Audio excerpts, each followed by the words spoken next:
Sima Doucet Ashwini. நம்ம வந்து போன வீடியோவில் சொல்லியிருந்தோம் சக்தி பீட்டம் பற்றி நம்ம சொல்லலான்னு சொல்லிட்டு. ஸோ சக்தி பீட்டம் அப்படிங்கிறது வந்து சதி தேவியோட ஒவ்வொரு பாகம் விழுந்த இடம். ஏன் சதி தேவியோட பாகங்கள் ஒவ்வொரு இடத்துல விழுந்திருக்கு அப்படின்னா, தக்ஷன், அதாவது சதி தேவி வந்து தக்ஷன் மகாராஜாவோட மகள். அவங்க வந்து சிவனை கல்யாணம் பண்ணிக்கிறாங்க, தமம் இருந்து அவரை தான் கட்டணும்னு கட்டுறாங்க. பட் தக்ஷனுக்கு அதில் விருப்பம் இல்லை. ஸோ சிவபெருமானை கட்டிக்கிறதுனால எந்த ஒரு இடத்துலையும் அவர் வந்து ரொம்ப பிடிமானம், அவர் எப்படி சொல்றது, அவருக்கு பிடிக்கலன்றதுனால எங்கேயுமே அவர் இன்வைட் பண்ணாமல் மற்றவங்களை வச்சு எல்லா விஷயங்களும் நடத்துவார்.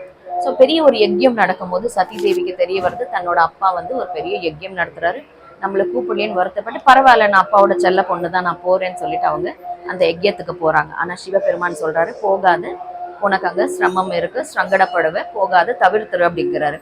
எப்போவுமே நம்ம ஒய்ஃப் எல்லாம் ஹஸ்பண்ட் சொல்கிறத கேட்க மாட்டோம்ல, அதே போல தான் தாயாரும், இல்லைங்க அவருக்கு நான் செல்ல குழந்தை, என்ன அந்த மாதிரி எதுவும் பண்ண மாட்டான், நான் போகிறேன் அப்படின்னு சொல்லிட்டு தாயார் போகிறாங்க. அங்கே போகும்பொழுது ரொம்ப அவமானம். அவர் சிவன் சொன்ன மாதிரியே நீ ஏன் வந்த அப்படிங்கிற ஒரு கேள்வி. அவனை போய், அதாவது சாம்பலையும் இதுலேயும் மயானத்தில் இருக்கிற கூடியவனை போய் கல்யாணம் பண்ணிட்டு என் மானத்தை வாங்குறியா அப்படிங்கிற மாதிரிலாம் எல்லாரும் முன்னாடியே சபையில ரொம்ப அசிங்கம் அவமானம் படுத்தணுன்னு சதி தேவியால தாங்க முடியல. அந்த வேதனையில அவங்க தீ குளிச்சு அதுல விழுந்துடுறாங்க. இதை தெரிஞ்ச சிவபெருமானுக்கு ரொம்ப மனசு ரொம்ப சங்கடப்பட்டு நேரா என்ன பண்ற, தன்னோட ஜடாமுடியை எடுத்து ஒரு ஓங்கி ஒரு கீழே தரையில தட்டும் பொழுது அதுலேருந்து உருவாகி வந்தவர் தான் நம்ம வீரபத்ர், அகோர வீரபத்ர். ஸோ அவரோட ஃபர்ஸ்ட் கோவில், வீரபத்ரோட முதல் கோவில் வந்து நம்ம லேபாட்சியில பார்க்கலாம்.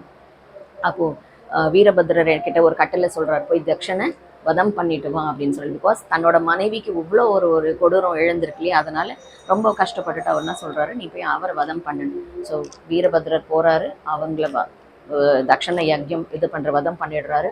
ஆனா தாயார் வந்து சதி தேவி அந்த நெருப்புல விழுந்து தவிச்சிட்டு இருக்கும்போது குடுகுடுன்னு ஓடி போய் தன் கையால் அள்ளிக்கிட்டு ருத்ர தாண்டவம் ஆடுறார்.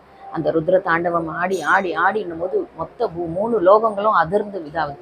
அப்போ வந்து எல்லாரும் சொல்றாங்க விஷ்ணு கிட்ட, தேவதேவர்கள் எல்லாம் போய் முறையிடுறாங்க, இந்த மாதிரி இப்படி இந்த மாதிரி தாண்டவம் ஆடினாதான் அழிஞ்சிடுமே, இதுக்கு என்ன ஒரு வழி அப்படின்னு கேட்கும்போது தீர்வு. அப்போ விஷ்ணு சொல்றாரு, நான் ஒரு தீர்வு கொடுக்குறேன்னு சொல்லிட்டு தன் கையில இருக்கக்கூடிய சுதர்சன சக்கரத்தை விடுறாரு. அந்த சுதர்சன சக்கரம் சிவன் கையில சத்தியை ஏங்கிட்டு ஆடுற ஆட்டத்துல நிறுத்தணும் அப்படின்னா தன் கையில இருக்கிறதோ மனசுல இருக்கிற பாரம் குறைஞ்சாதான். ஸோ மனபாரம் குறையணும்னா கையில் இருக்கிற பாரம் குறையணும்னு சொல்லிட்டு அந்த சுதர்சன சக்கரம் ஒவ்வொரு பீஸா அம்பாலோட உடம்ப போய் கட் பண்ணுது.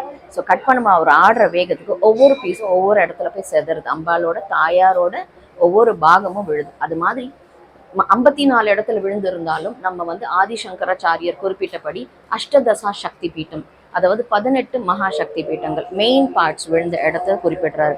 இந்த 18 சக்தி பீட்டம்ல இவங்க நம்ம அலோபி தேவி, மங்களா தேவிக்கு தாயோட மார்பகம் விழுந்த இடம். அது மாதிரி காசி விசாலாட்சி, மைசூர்ல சாமுண்டீஸ்வரி, காஞ்சி காமாட்சி, அந்த மாதிரி 18 கோவில் 18 இது இருக்கு. நான் இந்த லிஸ்ட் வந்து இந்த வீடியோல நான் கொடுத்துருக்கேன், பாருங்க. ஸோ ஒவ்வொரு சக்தி பீட்டையும் ரொம்ப சக்தி வாய்ந்தது. குவாஹத்தியில வந்து அம்பாலோட தாயாரோட யோனின்னு சொல்லுவாங்க. இன்னைக்கு ரொம்ப விசேஷமானது. ஒவ்வொரு சக்தி பீட்டமும் ரொம்ப பயங்கர சக்தியான இடம். நல்ல வைப்ரேஷன்ஸ் கொடுக்கும், நம்மளை கிளென்ஸ் பண்ணும், நம்மளை ஆராவை கிளென்ஸ் பண்ணும்.